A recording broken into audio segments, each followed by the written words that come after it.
खासदार नवनीत राणा भाजपच्या वतीनं आपला उमेदवारी अर्ज दाखल करणार आहेत। त्यापूर्वी नवनीत राणा यांनी अमरावतीचे ग्रामदैवत असलेल्या अंबादेवी मंदिरात जाऊन महाआरती केली। यावेळी या महाआरतीला भाजपचे खासदार अनिल बोंडे उपस्थित होते। आज भाजपच्या वतीनं नवनीत राणा यांच्यासाठी भव्य प्रचार सभा आयोजित केली आहे।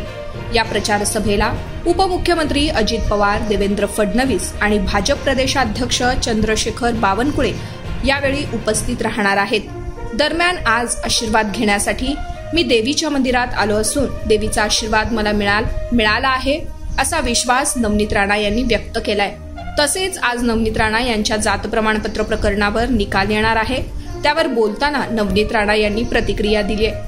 मी नेहमीच संघर्ष करत आलो आहे। गेल्या 12 ते 13 वर्षापासून संघर्ष करत आहे। त्यामुळे जे आहे ते लोकांना कळालं पाहिजे। देव जे करेल ते बरोबरच करेल अशी प्रतिक्रिया नवनीत राणा यांनी यावेळी दिली आहे। जे आमचे अमरावती आराध्य देवत आमची अंबादेवीची मी प्रार्थना केली, आरती केली की जे शक्ती या पूर्ण मतदारसंघात आणि विदर्भामध्ये जे अंबादेवीचे आशीर्वादाने आमचे सगळे त्यांचे लेकरांवर आहे, तर ते आशीर्वाद घेण्यासाठी आली की जी ताकदनी मी गेल्या 5 वर्षापासून माझे अमरावतीमध्ये माझे महाराष्ट्रासाठी देशासाठी महिलांची आवाज बनली। की आज आई अंबाची चरणी प्रार्थना करून एक मुलगी म्हणून मी आशीर्वाद घ्यायला आली आणि मी आशीर्वाद घेतला, आरती केली आणि याच्यानंतर जाऊन आम्ही आमचं फॉर्म नामांकन भरणार आहे आणि ती ताकद आमच्या पाठीशी राहावे एवढीच मी साकडा घातला आहे की ज्या इमानदारीने डेडिकेशननी मी माझ्या क्षेत्राचे लोकांची आवाज बनली आणि त्याच ताकदीने आपले विचार, आपली आयडियोलॉजी आणि धर्म ही मेरा कर्म है, कर्म ही मेरा धर्म है या अंबादेवीची चरणी मी साकडा घातला आणि आज मी नामांकन भरण्यासाठी सुरुवात केली। आज तुमच्या जातवैधता प्रमाणपत्रावर कोर्टात निकाल येणार असल्याची माहिती आहे। कसं पाहता, काय निकाल येणार आहे, काय नेमकं साकडं घातलं आहे अंबादेवीला?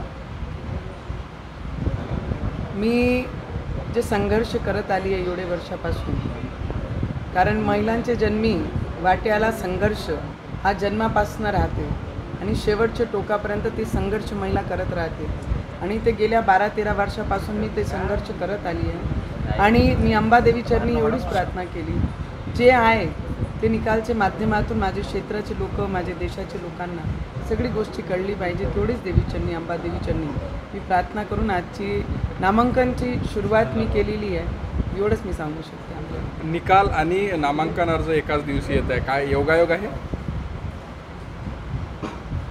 योगायोग म्हणा की देवाचा आशीर्वाद म्हणा की काय आहे, इथे निकाल आल्यानंतरच आपल्याला सगळ्यांना कळेल।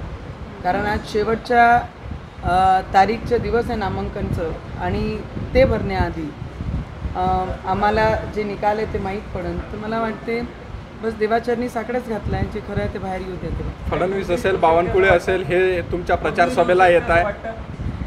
मी गेल्या 12-13 वर्षापासून संघर्षाला सामना पुढे करत गेलेली आहे। मला वाटते जे देव करण ते सगळं बरोबर करतील।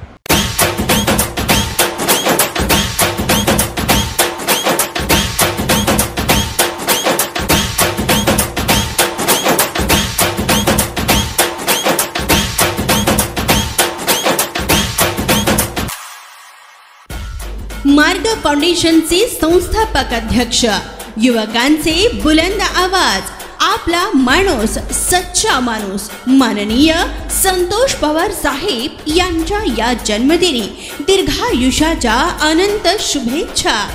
युवकांची चेतना तुम्ही, कार्याची प्रेरणा तुम्ही, संस्काराचा स्रोत तुम्ही, ध्यास आमचा खास तुम्ही आणि जगण्याचा विश्वास तुम्ही। शुभेच्छुक टीम मार्ग फाउंडेशन, सर्व मार्ग फाउंडेशन शाखा, पदाधिकारी, कार्यकर्ते आणि हितचिंतक सोलापूर। टीम 5 एप्रिल रोजी अभिष्ट चिंतन सोहळा मार्गचे संपर्क कार्यालय, व्हाईट हाऊस, जुळे, सोलापूर येथे दिवसभर आपल्या शुभेच्छांचा स्वीकार करण्यात येईल।